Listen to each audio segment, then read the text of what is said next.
प्रियात्मन,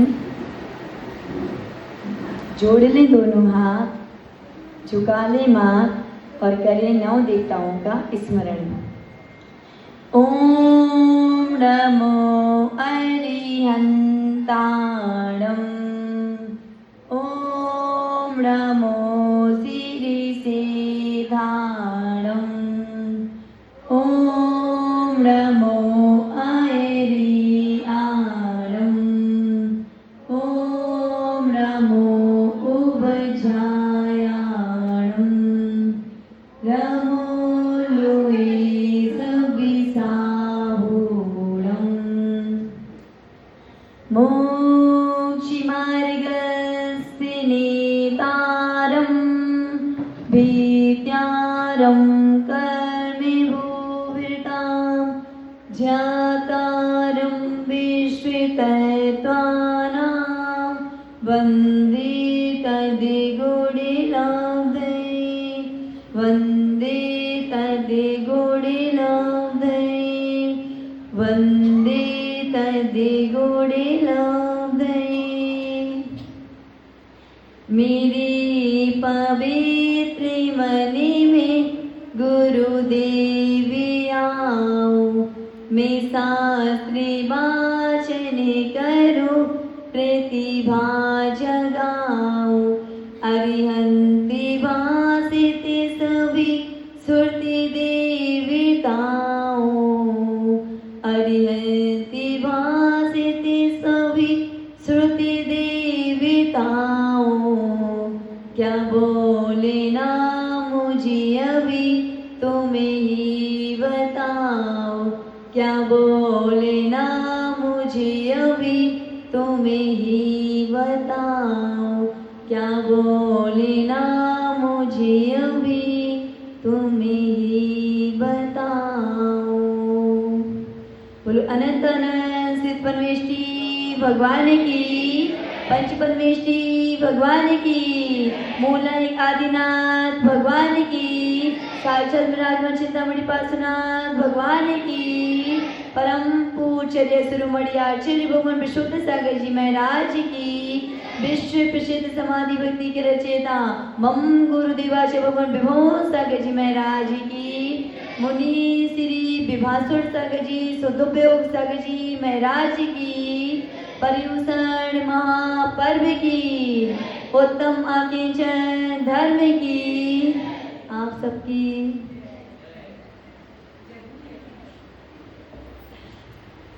प्रियात्मन। आचार्य गुरु कह रहे हैं पर्युषण पर्व के 9वें दिवस में आकिंचन। कल कौन सा दिन था? धर्म त्याग का। जब त्याग हो ही गया था निशांत भैया, तो फिर आचार्य भगवंतों ने आकिंचन धर्म में क्यों लाया? सब अभी तक त्यागी की बात तो चल रही है, और फिर कल तो जब पूरा त्याग करवा ही दिया, उसके बाद आकिंचन धर्म क्यों लाया अलग से? आचार्य भगवान कह रहे हैं कि त्याग करने के बाद जो ममत्व भाव भी रह जाता है, मैं का भाव भी रह जाता है, उसको भी आज आप छोड़ दो। नंदिनी दीदी, आकिंचन धर्म किंचित मात्र भी अपना नहीं मानना, वह है आकिंचन। लेकिन हम तो यहाँ जो भी दिखता है उसे सर्वस्वी अपना मानते हैं। यहाँ हम सर्वस्व अपना मान रहे हैं, जो किंचित मात्र भी मेरा नहीं है। और आचार्य भगवान कह रहे हैं कि यदि किंचित मात्र भी यदि अभी है तो वो भी आकिंचन नहीं है। अध्यक्ष अंकल जी, तराजू देखिए आपने, तराजू पर कोई एक साइड एक कोई वस्तु रख दो तो क्या होगा? नीचे जाएगी ना अधोलोक की ओर, कि ऊपर जाएगी ऊर्ध्वलोक की ओर, नीचे जाएगी। हम अपने अंदर देखो, तराजू पर जो रखा गया वो नीचे गया भारी के कारण, उसमें अभी इतना भारी बना था कि वो उसको नीचे ले गया, और जो हल्का था उसको ऊपर भेजना नहीं पड़ा, ऑटोमेटिक ऊपर चला गया। इसलिए आचार्य भगवत कह रहे हैं कि छोड़ दो, नहीं छोड़ोगे तो नीचे जाएंगे, और छोड़ दोगे तो हवा की तरह उड़ जाएंगे। हवा कितनी हल्की होती है, सबसे हल्की हवा होती है ना प्रियात्मन निशांत भैया। यह हमारा आकिंचन धर्म ममत्व को छोड़ने का कह रहा है, हल्का होने के लिए आया है। जहाँ हल्कापन रहता है वहाँ पर आकिंचन धर्म रहता है। विशाल भैया की माँ, आज आपने खीर बनाई थी और रबड़ी बनाई थी, खीर बनाई थी, तो उसको आपने जब बनाते समय बर्तन को कितना साफ किया था? उसके पहले जिस बर्तन में आपने रबड़ी बनाई थी, क्या उसमें पहले कुछ रखा हुआ था? खाली था, साफ था ना? यदि उसमें बर्तन में नींबू का रस रखा होता या दही रखा होता और उसको साफ भी कर देते, लेकिन अच्छे से नहीं करते, थोड़ा सा लगा रहता, तो जो उन्होंने हमें खीर खिलाई है वह दही बन जाता। इसलिए कि जो हमने त्याग कर दिया, त्याग करने के बाद भी मैंने, मदन अंकल, त्याग करने के बाद भी मैंने त्याग किया, अभी भी हमें याद है, वो लगार लगी हुई है त्याग करने की। आज किस किस ने बोली ली थी? किस किस ने ली थी बोली आज? देखो याद है, अब तो वो बोली ले ही चुके, आप दे दिया, अभी भी आपको याद है, मतलब अभी आपका उसमें ममत्व जुड़ा हुआ है, तो फिर आकिंचन धर्म नहीं है, क्योंकि त्याग करने के बाद भी अभी उसमें त्याग की लगार लगी हुई है। हमें उसको भी छोड़ने के लिए जिनेंद्र भगवान ने हमारे लिए आकिंचन धर्म लाया है। प्रियात्मन, आचार्य भगवान बतला रहे हैं विमल भैया कि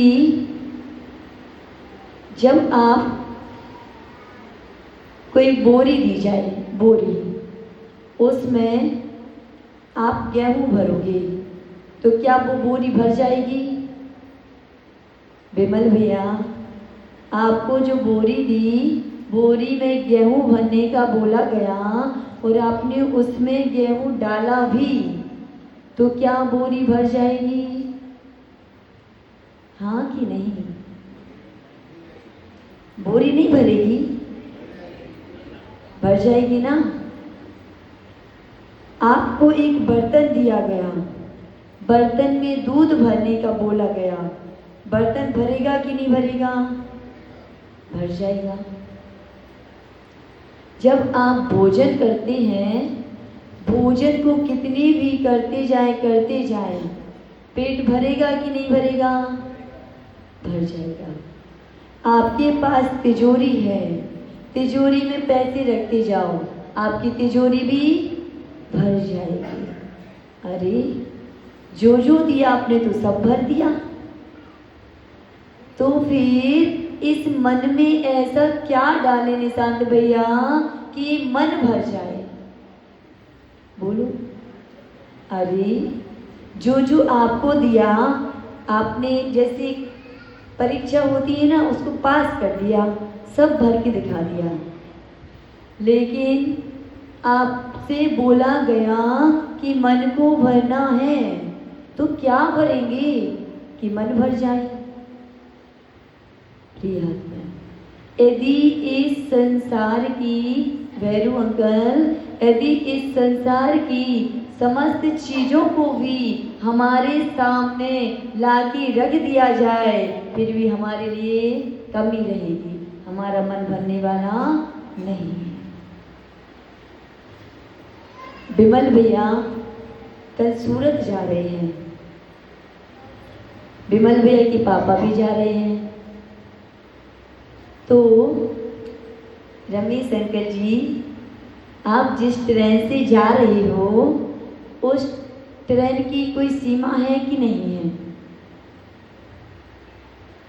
उस ट्रेन की सीमा है कि एक डिब्बे में कितने ही व्यक्ति बैठेंगे, कि एक ट्रेन में कितने ही डिब्बे रहेंगे?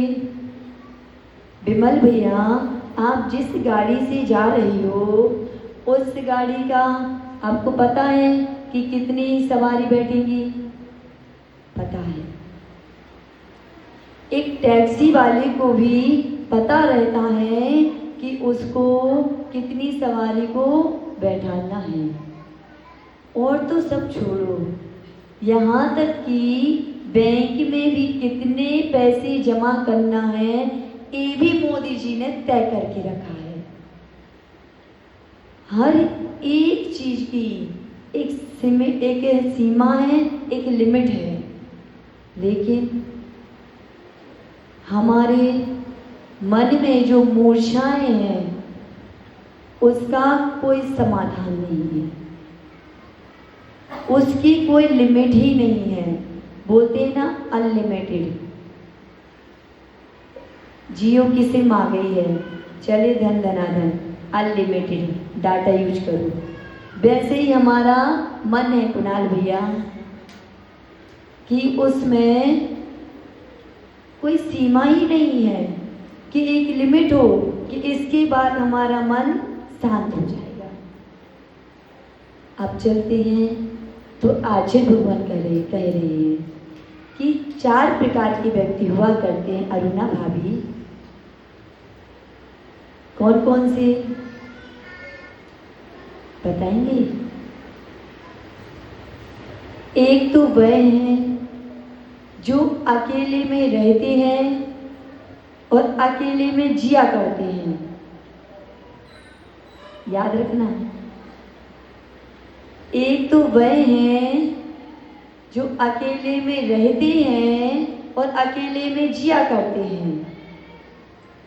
दूसरे प्रकार की वह हैं माधुरी भाभी कि जो अकेले में रहते हैं लेकिन भीड़ में जिया करते हैं। ध्यान आ गया? भूल तो नहीं जाओगे? पहले कौन से थे, फिर दूसरे जीते हैं, फिर तीसरे प्रकार की व्यक्ति वह हुआ करते हैं जो भीड़ में रहते हैं और अकेले में जिया करते हैं। याद रहेगा? अभी तो स्टार्टिंग है, आगे आगे देखो होता है क्या। यही है ना? अब चौथे प्रकार के व्यक्ति वह हैं जो भीड़ में ही रहते हैं और भीड़ में ही जिया करते हैं।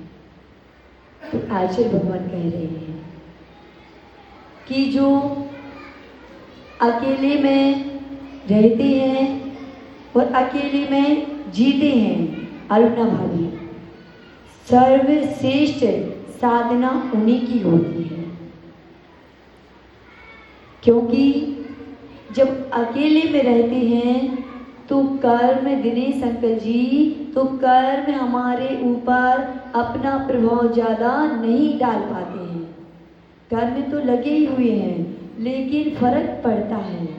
उस समय कर्म अपना उपयोग हमारे ऊपर ज़्यादा नहीं लगा पाते।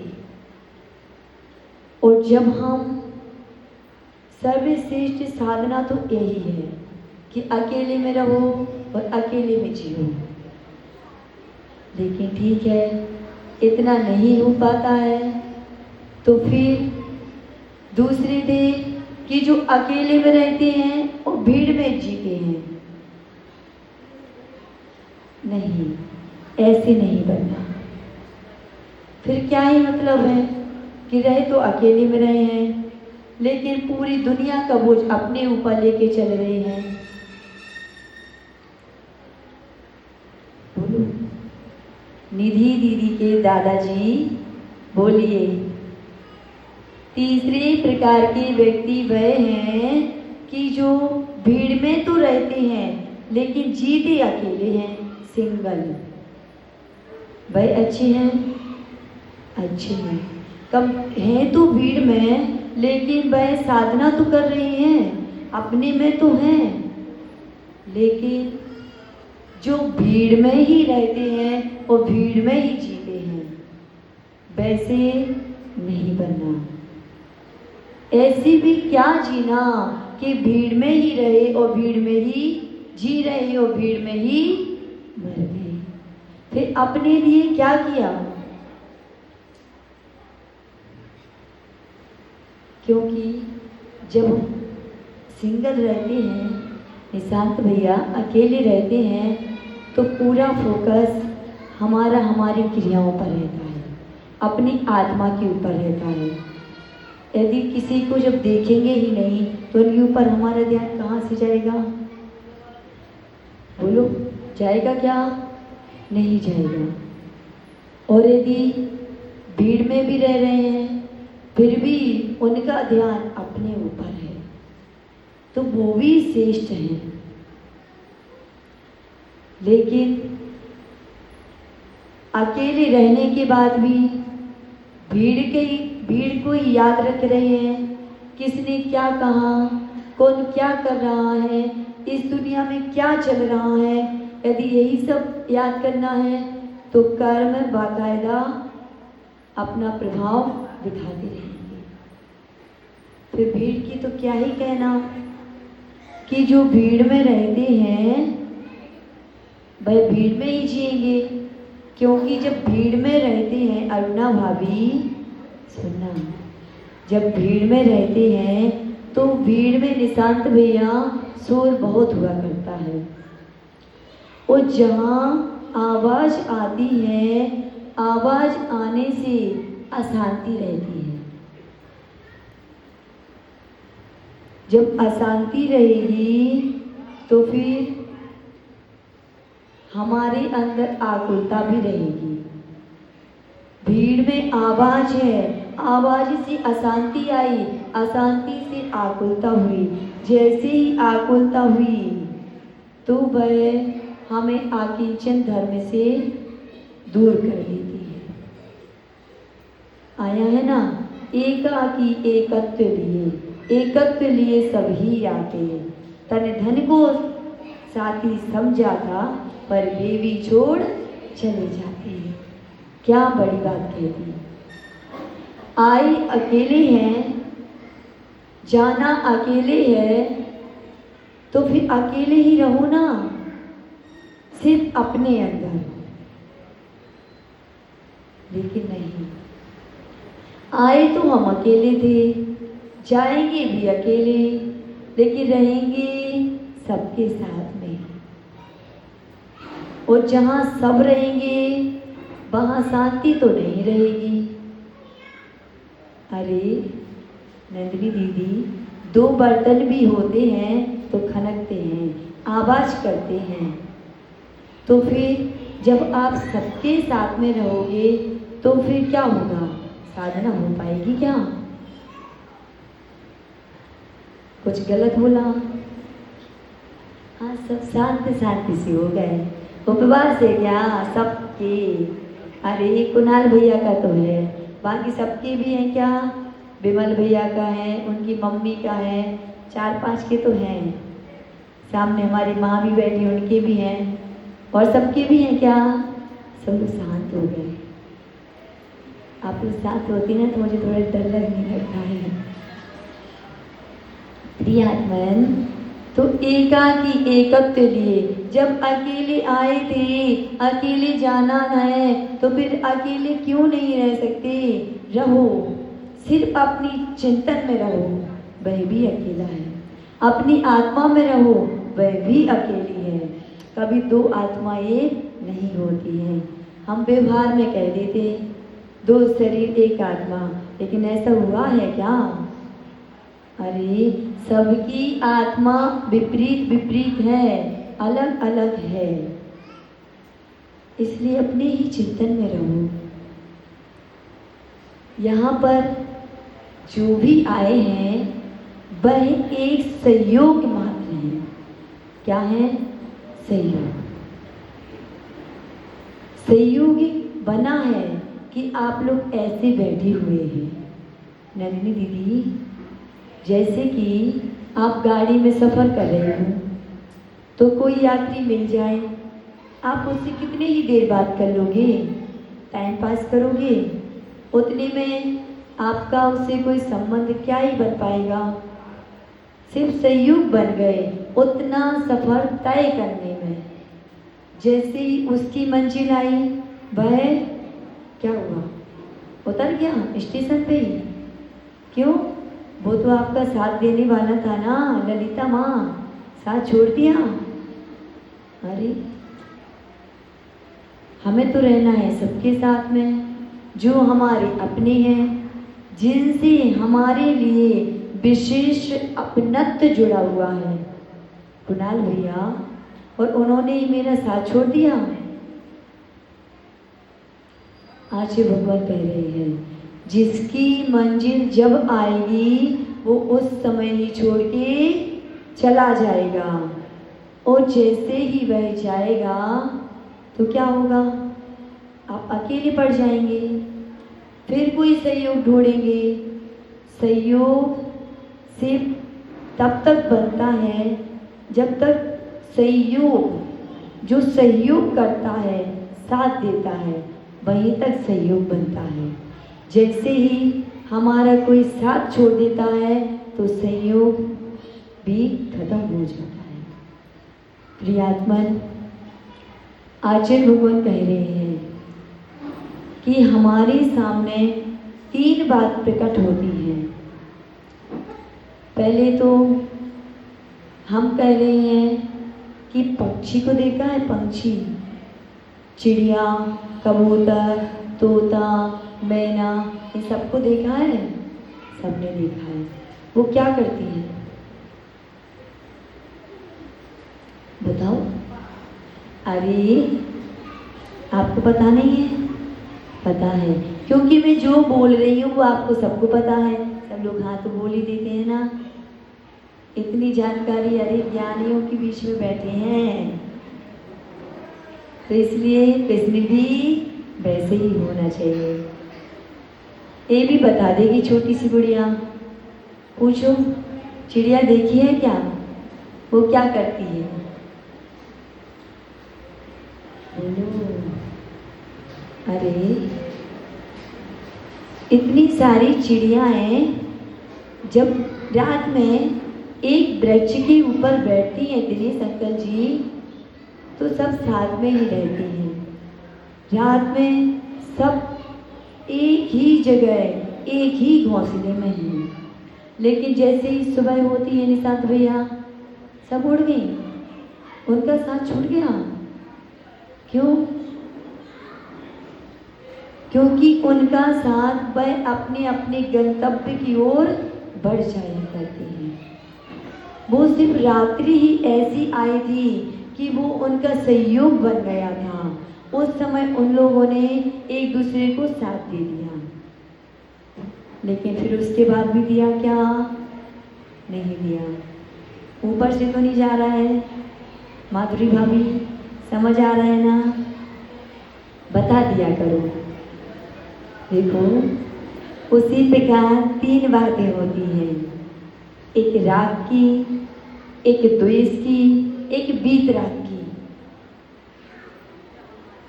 तीन याद रखना। अभी चार पहले भी हम बता चुके, अभी तीन फिर आ गई, अभी आगे देखो कितनी आती है। इसलिए 3 बातें राग। कहते हैं ना कि सब हमारे अपने हैं। तो निशांत भैया, जब हमारे घर में बेटी की शादी हो जाए उससे राग तो खूब है।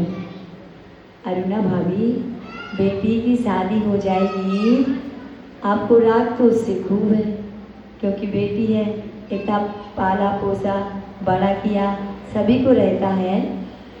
तो क्या होगा, आपके इर्द गिर्द सभी रहेंगे, मैं भी रहूँगी। यदि हमारी दीक्षिता भाभी आपका साथ देने आ जाएंगी, लेकिन क्या वो कमी पूरी हो पाएगी? हो पाएगी? लेकिन आप तो अकेले हो ना। फिर वो तो सहयोग माते थी कि 20 साल तक 22 साल तक आपके पास रहना था, सिर्फ सहयोग था। लेकिन उसके बाद तो वो आपके साथ रहने वाली नहीं है। कोई किसी के साथ नहीं रहता दीक्षिता भाभी, समझ आ रहा है? वैराग में भी जब किसी से राग होता है, पीछे माँ, जब किसी से राग होता है तो क्या होता, जब वह हमें छोड़ के चला जाता है, दूर हो जाता है, तो फिर क्या होने लगता, हम अकेला फील करने लगते हैं। भले सब बैठे रहें, लेकिन महसूस तो हमें भूपेंद्र भैया अकेलेपन का ही होगा। फिर द्वेष में क्या होता, चलो ये सब बैठे हैं, हम बैठे हैं, किसी का क्यों बोले। नंदिनी दीदी, दीक्षिता भाभी, आपकी मेरे से बुराई हो गई, लड़ाई झगड़ा हो गया, बातचीत हो गई, उसके बाद क्या करेंगे? क्या हम ऐसे बैठेंगे? बैठते हैं क्या? नहीं बैठेंगे ना। आप उधर और हम इधर, अपना अपना रास्ता नाप लिया, पता ही नहीं चलता। सुनो, समझ नहीं आ रहा तो बंद कर दूं, बोलूं? आज लास्ट दिन समझो, नहीं तो कल तो है ही, हो सकता है कल इतना टाइम मिले ना मिले। इसलिए देखो, जब द्वेष होता है तो आप अपने रास्ते चले गए, मैं अपने रास्ते चले गए, बातचीत बंद हो गई। एक ही परिवार में जब पिताजी अपने बेटे से बात नहीं करते हैं, जब बेटा अपने पिताजी से बात नहीं करता है, या फिर सास बहू में झगड़ा हो जाया करता है, दोनों में झगड़े होने के बाद क्या होता है, एक दूसरे से बातचीत बंद हो जाती है। एक बातचीत करने की वजह से एक टाइम में वो बातचीत ही बंद हो जाया करती है। तब हम क्या करते हैं? क्या अकेलापन महसूस नहीं करते? बोलो माधुरी भाभी, क्या उस समय आपको अकेलापन महसूस नहीं होता? लेकिन पहले तो आपकी बनती थी ना, लेकिन अभी नहीं बन रही, उतने में ही आपको अकेलापन महसूस हो गया, क्योंकि उसका साथ, क्यों माँ, उसका साथ छूट गया तो अकेलापन महसूस हो गया, अकेले हो गए। इसलिए बीतराग भगवान तो अकेले ही हैं, ना तो उनके पास राग है ना द्वेष है। चलो छोटा सा प्रश्न, संसार किसे कहते हैं? फिर आगे चलते हैं। कोई बताएगा संसार किसे कहते हैं? हाँ, संसार जो ये बाहर की वस्तुएं दिख रही हैं दीक्षिता भाभी, ये संसार नहीं है। संसार तो हमारे अंदर बसा हुआ है, हमारे मन में बसा हुआ है। मदन अंकल जी, संसार हमारे अंदर बसा हुआ है। संसार राग द्वेष है। ये बाहर 9 कर्म जो दिख रही है वो संसार तो बाहरी बात है, लेकिन जो संसार है वह हमारे अंदर है। हमारे अंदर के संसार ने ही, हमारे राग द्वेष ने ही हमें इस वाले संसार में भटका के रखा है। और हम कहते हैं कि संसार से पार हो जाए। तो कौन से संसार से पार होना है कुणाल भैया? किस संसार से पार होना है? इस संसार से कि इस संसार से? अंदर वाले राग द्वेष रूपी संसार से पार होना है, तभी तुम अकेले होंगे। उससे तो पार हुए नहीं माँ भाभी, उससे तो हम पार हुए ही नहीं। और हम बेतरकता की बात करते हैं। हो जाओ उनसे पार तो आप अकेले हो जाओगे। जैसे ही अकेले होंगे तब आप 7 तथ्यों को जानने वाले हो जाओगे। एक बात बोलूं, आपको नाटक पसंद है ना? नाटक देखते हो? बहुत देखते हो। आनंद आता? क्या मजा आता? अरे एक दिन का एपिसोड छूट जाए तो वो आनंद ही खत्म हो जाया करता है।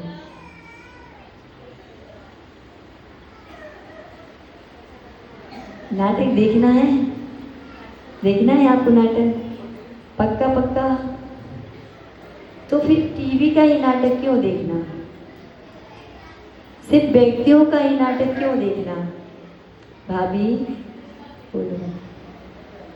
रंजना भाभी, नाटक तो देखना है, स्टोरी तो देखना है, फिल्म तो देखना है, लेकिन ये वाली देखना है। अरे ओरिजिनल देखो ना। पता है ओरिजिनल कौन सी है? देखो मैं एक आपको बात बताऊं, जब आप नाटक देखते हो ना तो उसमें से तो 1-2 ही आएंगे। कोई हीरो होगा, कोई विलन होगा, इतना ही होगा ना। एक से आपको राग हो जाएगा, एक से आपको द्वेष हो जाएगा। तो एक से आपको यदि राग कर रहे हो तो भी पाप कर्म है, और द्वेष कर रहे हो तो भी पाप कर्म है। क्योंकि द्वेष तो एक बार निशांत भैया आप देख सकते हो, सामने दिख जाएगा, लेकिन जो राग हुआ करता है वह ऐसा है कि वह तो हमें दिखाई ही नहीं देता। राग में व्यक्ति क्या कुछ नहीं कर जाते। तो हम बात कर रहे थे नाटक की। देखो नाटक, लेकिन प्रॉमिस करना पड़ेगा कि आप ओरिजिनल ही नाटक देखोगे। देखोगे ना निशांत भैया? तो कौन सा नाटक देखना बताओ? बताओ। कर्म तो यहीं पे भटकाते रहेंगे। एक नाटक में आप कितना देख सकते हो? पूरी दुनिया एक बार में देख सकते? नहीं देख सकते। तो फिर जिनेंद्र भगवान बन जाओ ना। सही है ना? अरे हमारे सारे नाटक को देख तो रहे। गलत बोला मैंने? सही बोला? बताओ, क्या हम जो कर रहे हैं वो नाटक उनके केवल ज्ञान में नहीं झलक रहा है? दीक्षिता भाभी, नाटक तो देखना है तो फिर अच्छा वाला नाटक देखो ना। इस नाटक से क्या होगा? ऐसा नाटक देखो जिससे हमें बंध भी ना हो और हम अपनी साधना में भी रख रहे हैं और पूजनीय भी बन जाए। ऐसा नाटक क्या देखना कि जिससे पाप बंद भी हो रहा है और संसार में भी भटक रहे हैं, राग द्वेष भी हो रहा है और समय बर्बाद हो रहा है, सब हो रहा है। तो बोलो, आपने प्रॉमिस किया था ना? किया था? एक मिनट अच्छी बात बताऊं? देखो, कभी आपने जिद की है? जिद बहुत करती है नंदिनी दीदी, कह रही मैं बहुत जिद करती हूँ। रंजना भाभी, कोई इस वस्तु के लिए आपने जिद की? माधुरी भाभी, करती हो आप जिद? क्या आज मुझे ईशान भैया, मतलब मैं बोल रही हूँ ईशान भैया, मुझे साड़ी ही चाहिए। यहाँ पे हमारी मियाँ ने जिद की हो, और जिद जब तो पूरी ना हो तो हम मान जाते? नहीं मानते, इतनी जिद करते हैं। अरे वाह, ललिता माँ, निशांत भैया ने कभी जिद की और आप उनकी मान जाती? मानना पड़ता है। देखो निशांत भैया, कुणाल भैया, आपकी माँ को मानना पड़ता है।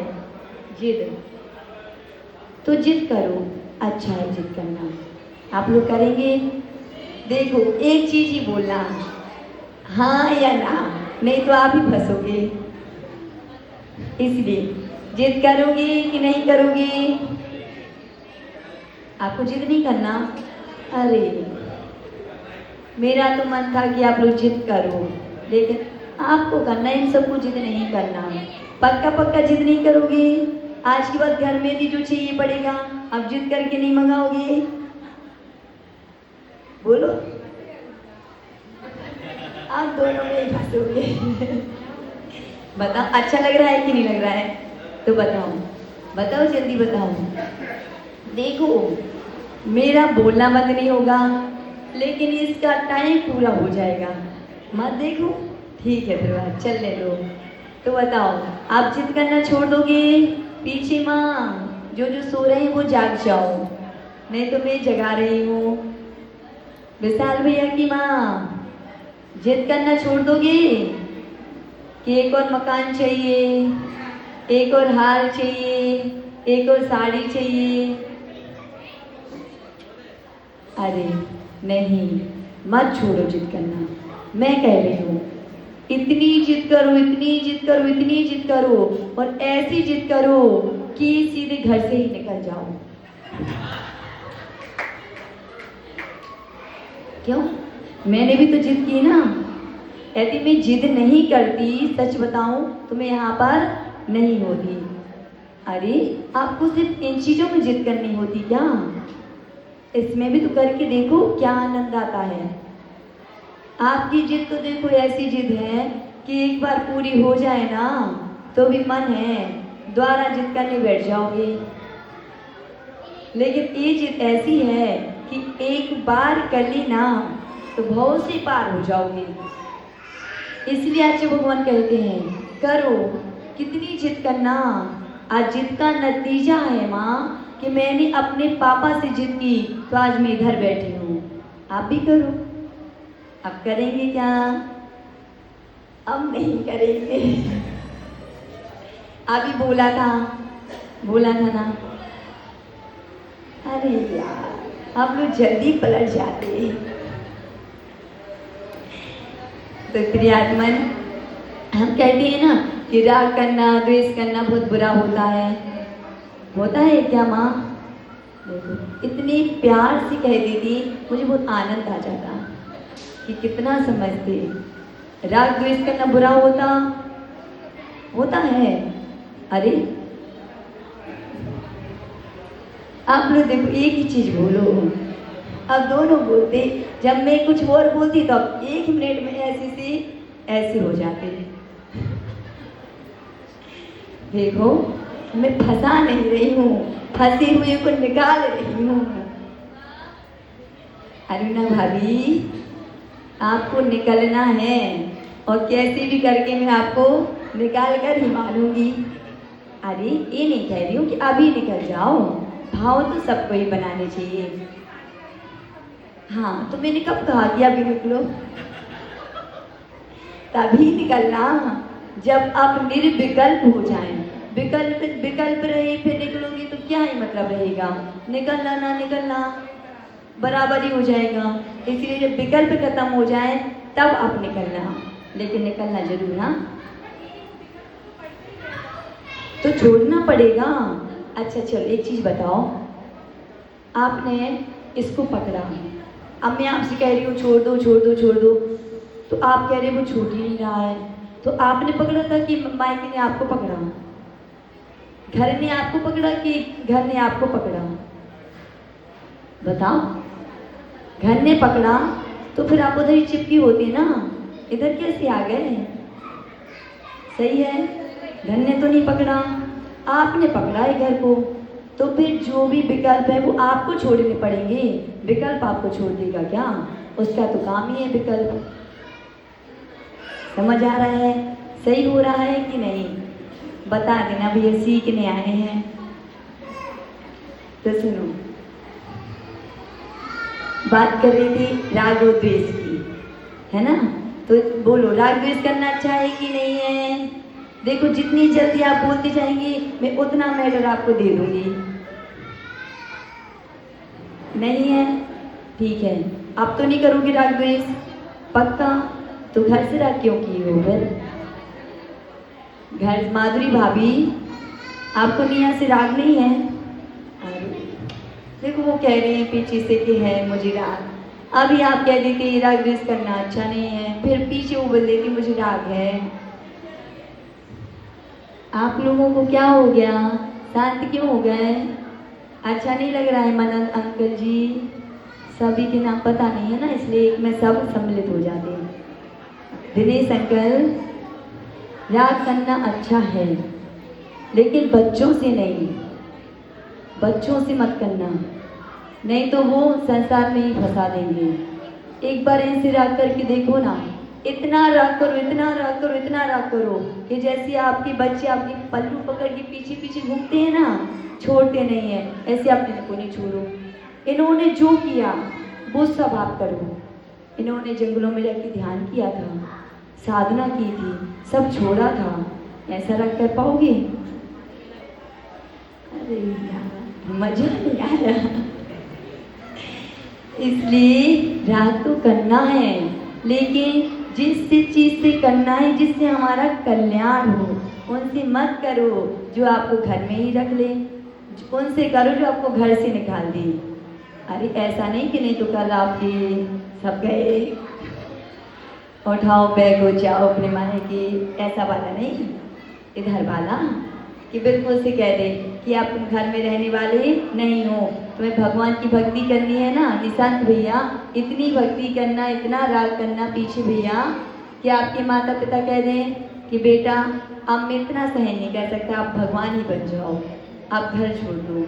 इतना राग करना, और द्वेष भी करना अच्छा है, करो, सिर्फ कर्मों से करो, इतना द्वेष करो, इतना द्वेष करो कि उनको अपने आसपास भी नहीं भटकने दो। क्यों? इनसे द्वेष होता है तो उनका हम चेहरा देखना पसंद नहीं करते, और कर्मों से द्वेष नहीं है, इसलिए उन्हें हम अपने साथ साथ लेकर घूम रहे हैं। अच्छा नहीं लगा? डॉक्टर भैया की माँ, अच्छा समझ आया कि नहीं आया? इसलिए हमें राग द्वेष भी करना है, लेकिन जिससे कल्याण हो उससे करना है। अब चलते हैं हम, क्या बतला रहे थे? राग द्वेष तो बतला दिया। अब हम चलते हैं आपकी गृहस्थी की ओर, जो आपको सबसे प्रिय है। एक बार क्या हुआ, कहानी सुनाओ।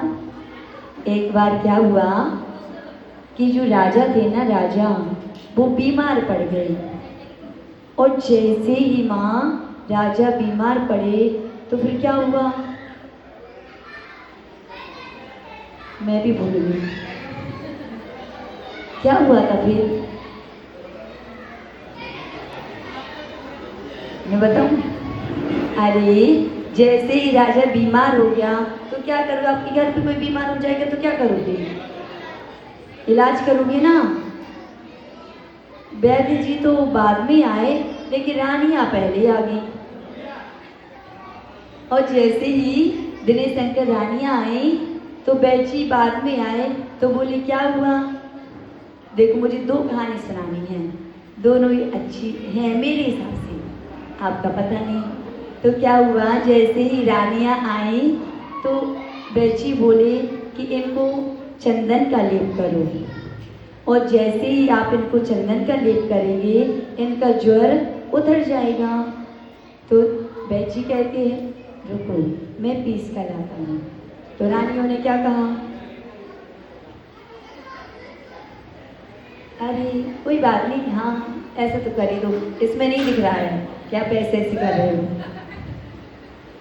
बताओ क्या किया? वैद्य जी ने चंदन नहीं पीसा। रानियों ने कहा नहीं वैद्य जी, आप राजा के पास बैठिए, चंदन मैं पीसती हूँ, हम सब मिलकर चंदन पीसेंगे। क्यों? उनके यहाँ तो रानियाँ थी ना, और रानियाँ ही चंदन पीस रही हैं, इतने सारे कर्मचारी होने के बाद भी, क्योंकि वह राजा की सेवा थी और वह पतिव्रता थी, तो राजा की सेवा करना उनका व्रत है, कर्तव्य है। पीस रही थी, जैसे ही वो चंदन पीसे पीसे पीसे कि उतने में ही क्या हो गया फिर,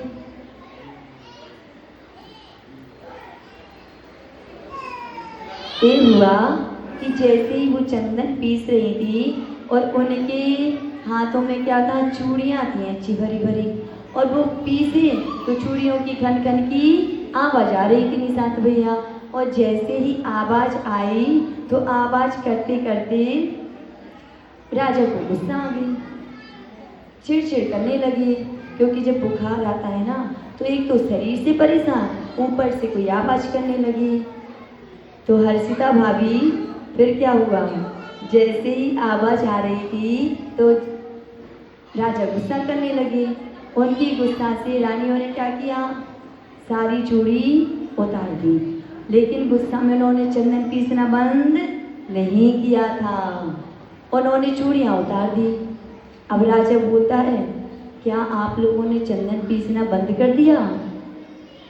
तो क्या बोली, नहीं, हमने सिर्फ हाथ में एक सौभाग्य की, सुहागन की एक एक चूड़ी डाली है, और बाकी चंदन पीस तो अभी भी रही हूँ। क्यों?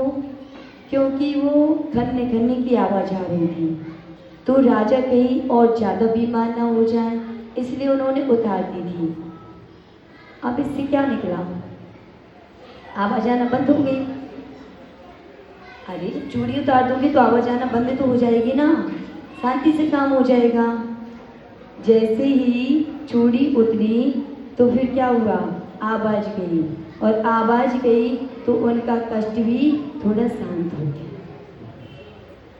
इसलिए प्रियात्मन, जहाँ पर 2 से 4, 4 से 6 रहते हैं वहाँ आवाज आती है, जहाँ आवाज होती है वहाँ कष्ट होता है, और उसी कष्ट को तो हमें छोड़ना है। इसलिए तो कह दिया, एकाकी एकत्रिय,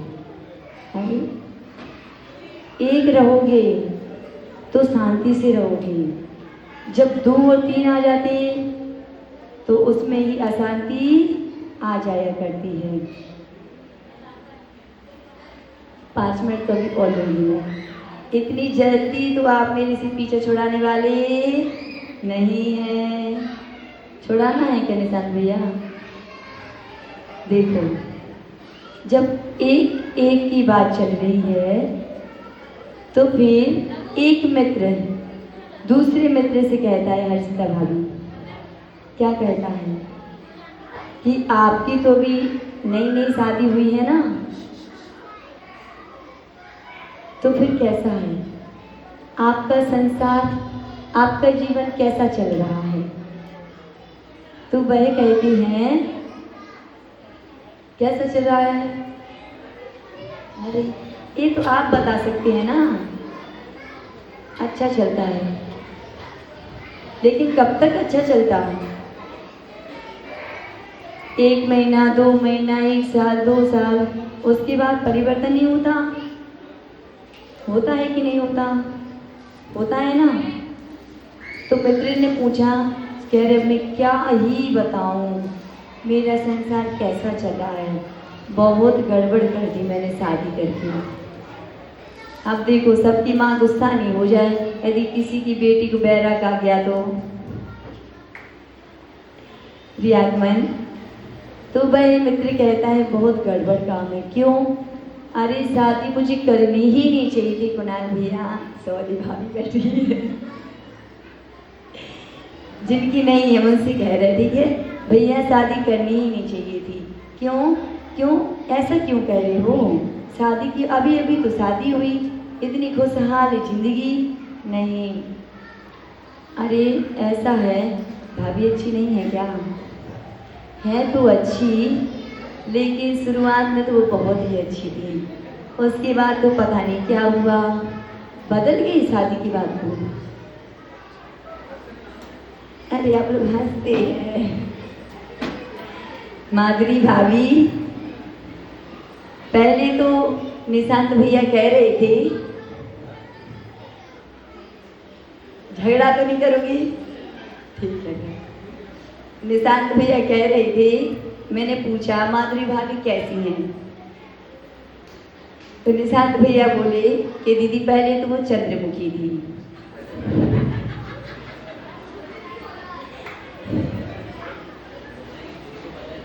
फिर जब दूसरी साल हुई तो सूर्यमुखी बन गई, लेकिन अब तो पूछो ही नहीं, अब ज्वालामुखी बन गई।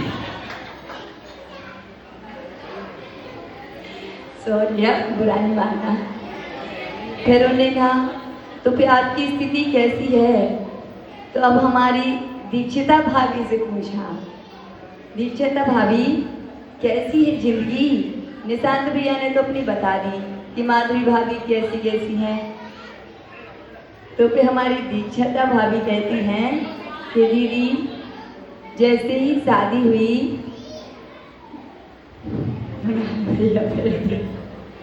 तो क्या हुआ? पहले तो क्या थे? प्राणनाथ थे। दूसरी साल हुई तो नाथ बने, और अब पता चला अनाथ ही बन गए। ऐसा है क्या? नहीं है। अरे हम आपकी नहीं कह रहे हैं, तो स्टोरी है, ऐसे ही होता है। जब शुरू में कोई आता है ना तो बहुत अच्छी लगती हैं, सब चीज़ अच्छी अच्छी लगती है। उसके बाद धीरे धीरे पहले ब्यूटी पार्लर वाला चेहरा होता है, फिर वो पाउडर उतर जाता है। इसलिए पहले जो स्वभाव रहता है वो नया नया स्वभाव है, व्यक्ति से मिलने के पहले का। असली स्वभाव तो साथ में रहने की बात पता चलता है। इसलिए उस स्वभाव से अच्छा तो अकेला स्वयं वाला स्वभाव अच्छा है। अपने स्वभाव में आ जाओ ना, नहीं आना, अरे आप लोग बुरा मान जाते हैं। नहीं, सॉरी, आप लोग बुरा मानते ही नहीं हैं, यही तो बात है। प्रियात्मन, आचार्य भगवान बतला रहे हैं कि स्थिति को ध्यान रखते हुए 3 बातें याद आती हैं। देखो ऑलरेडी मैं 2 बार बता चुकी, 3 बातें, एक बार 4 एक बार 3, याद रखना। अब ये 3 बातें और हैं। परिचय, परिणय और परिणाम। अरे नंदिनी दीदी आप बताएंगी क्या हुआ? परिचय, मैं और तुम, मैं और तुम, ये क्या है? परिचय है। वही पूछे कौन है तुम? मैं हूँ, तुम हो, मैं और तुम, एक परिचय हो गया। फिर 7 फेरे लगे, तो मैं तुम मैं, ध्यान रखना।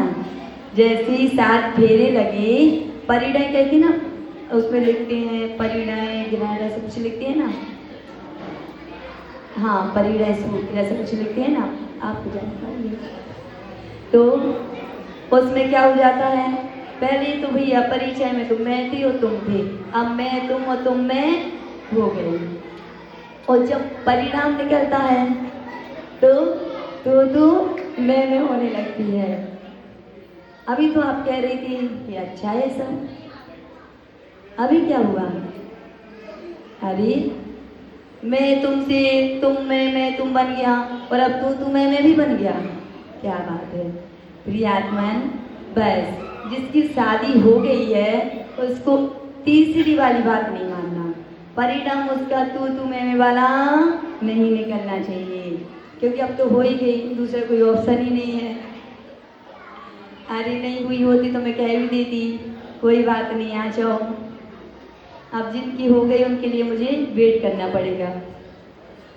इसलिए प्रियात्मन याद रखना, जहाँ पर अपनत्व होता है वहाँ पर आकिंचन धर्म नहीं होता, और आकिंचन धर्म चाहिए है तो अपनत्व भी छोड़ना पड़ेगा, उससे ममत्व भाव भी छोड़ना ही पड़ेगा। हमें जो जोड़ना है तो सिर्फ जिनेंद्र भगवान से जोड़ना है, जनता से नहीं जोड़ना। बोलो ना, जनवाड़ी मत बोलो, जिनवाड़ी बोलो ना। क्या है, फिर हमें ऊपर जाके नाटक भी तो देखना है कि कौन क्या करता है, किसने क्या किया, कौन क्या करेगा। आप देखोगे भी नहीं ना, तब भी आपके केवल ज्ञान में झलक जाएगा, क्योंकि यहाँ पर बैठे हुए सभी भव्य जीव हैं जो जिनवाड़ी सुन रहे हैं। नहीं तो अभी आप लोग जनवाड़ी सुन रहे होते। मुंबई है माया नगरी, महानगरी। इसलिए प्रियात्मन, हमें बस इतना ही ध्यान रखना है कि जितना हो अपने में रहे। कौन क्या कह रहा है, कौन क्या कर रहा है और किसको क्या करना है, वो अपना देखे। देखो, किसी के कुछ करने से हम उसको बदल नहीं सकते हैं। याद रखना ललिता माँ, किसी के कुछ करने से भी हम उसे बदल नहीं सकते हैं विशाल भैया के पापा। लेकिन हमें क्या करना, ये हमारे ऊपर है, ये हम बदल सकते हैं। इसलिए हमें बदलना है, अपने नरजन को मनुजन को सफल करना है और आकिंचन धर्म को धारण करना है। बोलो उत्तम आकिंचन धर्म की। मम गुरुदेवाच भगवान विश्वदेव सर जी विभो सर जी महामुनि राज की, मुनि श्री विभासुर सर जी सुध सर जी महाराज की, पर्युषण महापर्व की। किसी को किसी से बुराई, मैं आपको चाल लाइन सुना दूं क्या? टाइम है, सुना दूं? हर शाम सूरज से विदा लेता हूँ, हर शाम सूरज से विदा लेता हूँ, हर रात अंधेरों में बिताना पड़ती है। ध्यान रखना, हर शाम सूरज से विदा लेता हूँ और हर रात अंधेरों में बिताना पड़ती है। हर सुबह फूलों का साथ छूटता है और हर बात कांटों को बताना पड़ती है। क्या? हर शाम सूरज से विदा लेता हूँ, हर रात अंधेरों में बिताना पड़ती है, हर सुबह फूलों का साथ छूटता है और हर बात कांटों को बताना पड़ती है। सोचता हूँ बहुत कश्ती है साहिल की, लेकिन प्रीत लहरों से निभाना पड़ती है। इस बेवफा दुनिया में हम सफर की बात झूठी है, यहाँ तो अपनी अर्थी खुद अपने हाथों को उठाना पड़ती है, यहाँ तो अपनी अर्थी अपने खुद के हाथों को उठाना पड़ती है। इसलिए भी आत्मान याद रखें कि आपको कौन सी अर्थी उठवानी है। ये तो जाने के बाद शमशान तक छोड़ देंगे, लेकिन जो इधर से निकल के गया वो कहाँ गया, वो अर्थी हमें उठानी है। इसलिए किसी को किसी से बुराई नहीं है ना। क्षमा कर दो, क्षमा कर दो, क्षमा कर दो, क्षमा कर दो। ओम नमः, सबको क्षमा, सबसे क्षमा, उत्तम क्षमा। भैरू अंकल की भैया, मुझे आपका नाम पता नहीं है, सबके नाम लेती रहती हूँ, इतनी याद नाम कर ही नहीं पाई मैं, क्या ही करूँ। सभी को जय जिनेंद्र।